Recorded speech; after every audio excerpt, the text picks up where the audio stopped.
နဲ့တအားပဲဘလို့ရသေးလို့ဒီမှာဟိုမသိဘူးပန်ကလေးတော့ဝယ်အောင်ပါပဲ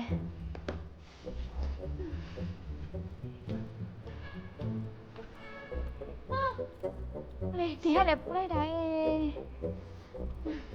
ဒီတော့ပန်ကတော့မလို့ပါဘူး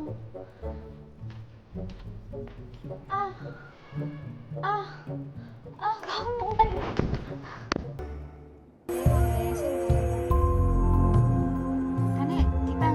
တော်အေးရနော်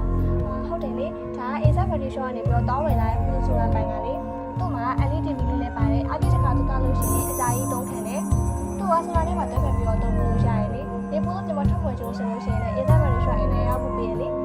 အဲ့ဆိုရင်ဒီနေ့ညတော့ဖူပန်ကလေးတော့မလို့တရေထုတ်ဖို့စီစဉ်တွေကိုဖျက်လိုက်ပြီအဲ့ဆိုလို့ရှိရင်နောက်နေ့တွေရောနောက်နေ့တွေကတော့ဖူပန်ကလေးကိုမှပဲပူတည်ရဲ့